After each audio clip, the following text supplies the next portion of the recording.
गजाननं भूतगणाधिसेवितं कपित्थजम्बूफलचारभक्षणम् उमासुतं शोकविनाशकारकं नमामि विघ्नेश्वरपादपङ्कजं। गुरुर्ब्रह्मा गुरुर्विष्णु गुरुदेव महेश्वर गुरु साक्षात् परब्रह्म तस्मै श्री गुरुवे नमः। तस्मै श्री गुरुवे नमः। या कुन्देन्दु तुषारहारधवला या शुभ्रवस्त्रावृता या वीणा वरदण्डमण्डितकरा या श्वेतपद्मासना या ब्रह्माच्युतशङ्कर पवित्रभिर्देवैः सदा वन्दिता। सा मां पातु सरस्वती भगवती निःशेषजाड्यापः निःशेषजाड्यापः। हरिः हरिः ओम्। हे श्रीमन्नारायण नारायण हरि हरि ओम्। हे श्रीमन्नारायण नारायण हरि हरि ओम्। श्रीमन्नारायण नारायण हरि हरि ओम्। हे श्रीमन्नारायण नारायण हरि हरि ओम्। श्रीमन्नारायण नारायण नारायण हरि हरि ओम्। श्रीमन्नारायण नारायण हरि हरि ओम्। ओम नमो भगवते वासुदेवाय। मेरे मित्रों, कल मैं बताया था रेणुका के यहाँ 4 पुत्र हुए, जिसमें सबसे छोटे जो है भगवान परशुराम थे।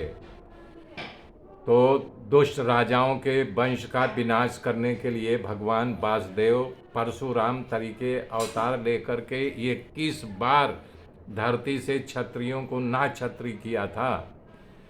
तो बता रहे हैं क्षत्रियों का अपराध छोटा था, फिर भी क्षत्रिय द्रोही क्यों हो गए थे। परीक्षित राजा ने प्रश्न किया, हे भगवान, उस समय क्षत्रिय विषय लोलुप हुए थे, पर उन लोगों ने ऐसा कौन सा अपराध किया था कि परशुराम जी को 21 बार धरती पर से क्षत्रियों को मार के मिटाना पड़ा। तो सुखदेव जी कथा का विस्तार करते हुए कह रहे हैं कि ऐसा है कि उस समय है वंश का अधिपति अर्जुन सहस्ता अर्जुन था। वो भगवान दत्तात्रेय का घोर तपस्या किया, उनकी आराधना किया। उनकी तपस्या, उसकी आराधना से दत्तात्रेय भगवान खुश हो गए। बोले, बताओ मैं तुझे क्या दूं, तुम्हारा क्या मनोरथ सफल करूं। तब उसने वरदान मांगा कि मुझे 1000 हाथ दो, कि युद्ध में मुझे कोई जीत न सके, ऐसा वरदान मांगा। तब भगवान दत्तात्रेय ने प्रसन्न होकर के उसको 1000 हाथ दिया। तो उसी से सहस्त्रार्जुन नाम से जाने लगा, जो उसको 1000 हाथ हो गया था इसलिए। तो सहस्त्राबाहु एक बार 1000 सुंदरियों को लेकर के नर्मदा में स्नान किलोल करने के लिए गया, और सुंदरियों के साथ वहाँ किलोल किलोल करते करते अपने 1000 बाहों भुजाओं को फैला करके नर्मदा की धार को रोक दिया। नर्मदा आगे पानी बहाव नहीं हुआ तो जल का नियम है को अपने आप रास्ता बना लेता, अगर रोक दो दूसरी जगह रास्ता बना लेगा। तो नर्मदा दूसरी तरफ मुड़ गई, तो वहाँ पर उसी जगह जो है रावण शिविर लगा करके बैठा हुआ था। पानी उसके शिविर में घुसने लगा तो रावण क्रोधित होकर के हाथ में गदा लेकर के आया। सहस्त्रार्जुन वहाँ नर्मदा में 1000 सुंदरियों के साथ किलोल कर रहे थे।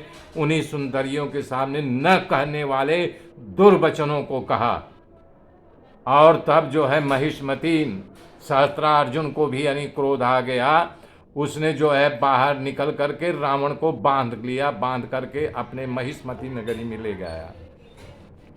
तो इस बात का खबर पुलस्त ऋषि को जब मिला तो पुलस्त ऋषि जा करके सहस्त्रार्जुन से छुड़ा करके रावण को लाए।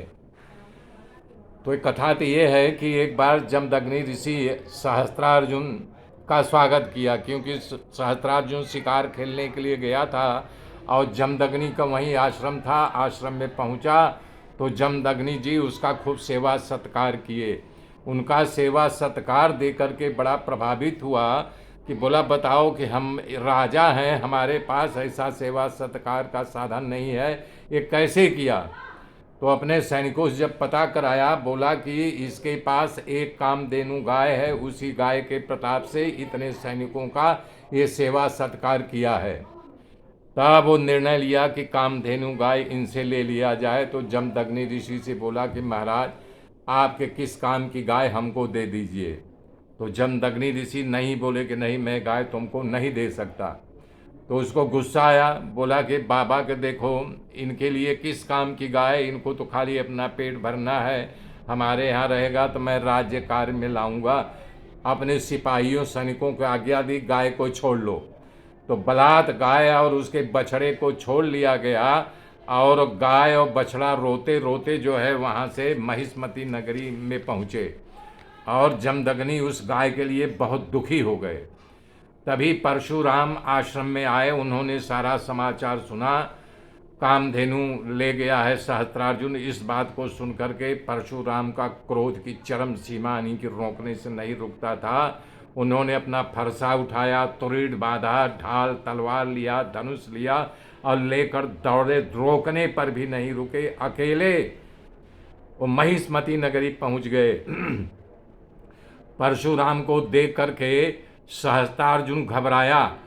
70 ओछणी सेना लेकर के युद्ध करने के लिए जो है सहस्त्रार्जुन आया था, लेकिन देखते देखते सारी सेना को परशुराम भगवान मार डाला और तब जो है सहस्त्रार्जुन घबरा गया। परंतु परशुराम जी एक ही बाण में उसके हाथ मस्तक को काट गया। पिता की मृत्यु देख करके उसके 10,000 पुत्र महिष्मती नगरी छोड़ करके भाग गए।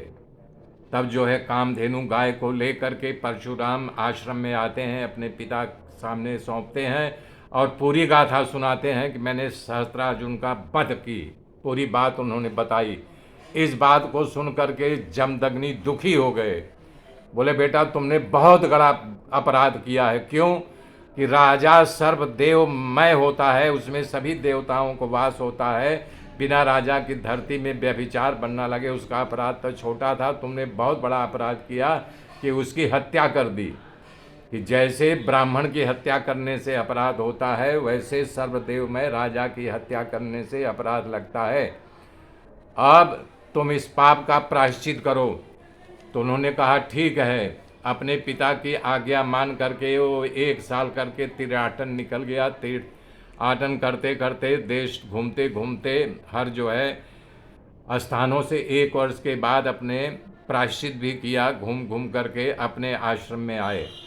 एक दिन की घटना घटी कि भगवान परशुराम की माता रेणुका जमदग्नि के हवन के लिए गंगा जी का जल लाने के लिए भेजा कि जाओ जल लेके आओ। तो वहाँ गंगा जी में चित्ररथ नामक जो है एक गंधर्व वहाँ आया था, अप्सराओं के साथ वहाँ किलोल कर रहा था।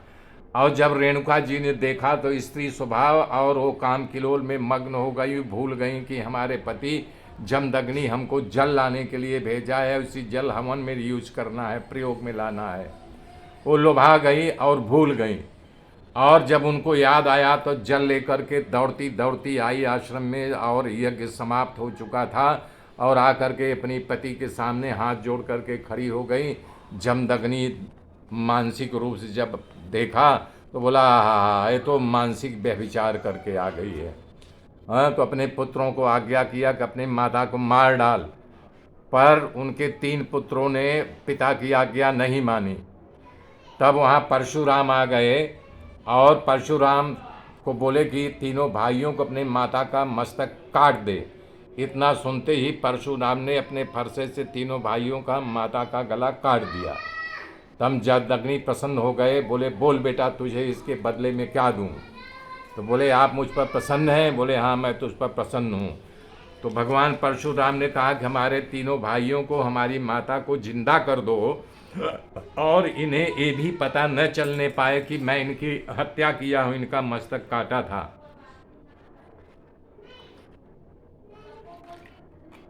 तब भगवान परशुराम की चतुराई को जमदग्नि समझ गए, लेकिन उन्होंने तीनों पुत्रों को, अपनी पत्नी को जिंदा कर दिया।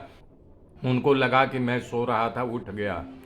उसके बाद सहस्त्रा अर्जुन के जो 10,000 पुत्र जो भाग गए थे, तब अपने पिता का बैर लेने के लिए वो अपने मन में ठान लिए थे। तो एक दिन ऐसी घटना घटी, शाम के वक्त जमदग्नि अपने आसन पर ध्यान लगा के बैठे हुए थे। ये लोग आए और उनको ध्यान में ही उनका गला काट दिया।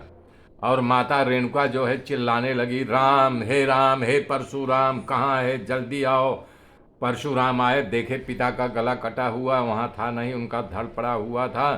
तब उन्होंने अपने पिता के शव को अपने भाइयों को सौंपा और फिर परसा लेकर के महिष्मती नगरी पहुँच गए। वहाँ पर एक के बाद एक 10,000 पुत्रों का वहाँ चौक में, महिष्मती नगरी के चौक में ढेर लगा दिया। और फिर वहाँ से अपने पिता के सिर को लेके आते हैं, वहाँ जोड़ते हैं, उनकी पूजा करते हैं। ये शरीर तो यानी कि दिखावे के, लेकिन जो अंतःवाहक शरीर था वो सप्तऋषियों में जा कर के आकाश मंडल में, आज भी सप्तऋषियों में जमदग्नि ऋषि वहाँ पे स्थापित हैं। और फिर इतना करने के बाद जो है परशुराम महेंद्र पर्वत पर तपस्या करने के लिए चले गए। सुखदेव जी कथा का विस्तार करते हुए कह रहे हैं, आज भी परशुराम महेंद्र पर्वत पर बैठ करके शांत चित्त से भजन कर रहे हैं। हे राजन, आगामी मनवंतर में यही परशुराम ही सप्त ऋषियों के मंडल में स्थान प्राप्त करके वो वेद का विस्तार करेंगे। गादी राजा के यहाँ जो कन्या थी सत्यवती, उसी वंश में परशुराम का प्रागट्य हुआ था। परंतु ऋषिक ऋषि के द्वारा पकाई गई मंत्र खीर से महाराज गादी के पत्नी के द्वारा एक महान तपस्वी पुत्र का जन्म हुआ था। उसका नाम विश्वामित्र। बोल रहे हैं कि ये इतनी तपस्या किया कि तप के प्रभाव से क्षत्रिय होते हुए भी ब्रह्म तेज को प्राप्त किया, ब्रह्म ऋषि कहलाए और ब्राह्मण बन गए। ऐसा विश्वामित्र को 100 पुत्र हुए थे, जो सभी मधुचंदा के नाम से जाने जाते थे। परंतु विश्वामित्र जी के यहाँ देवताओं के द्वारा एक भृगुवंशी बालक दत्तक लेने में आया था। उसका नाम शुनु शेप था। देवताओं के द्वारा मिलने के कारण देवरात नाम से भी जाना गया। भृगुवंशी को पुत्र के रूप में स्वीकार करके कौशिक गोत्र में ये प्रकट हुए। अब आगे की कथा का विस्तार कल सुनाऊंगा। इसी गोत्र में शौनिक मुनि जी का प्रागट होगा। शौनिक मुनि जी की गाथा कल जुड़ाऊंगा। तब तक के लिए जय श्री राम, जय श्री राम।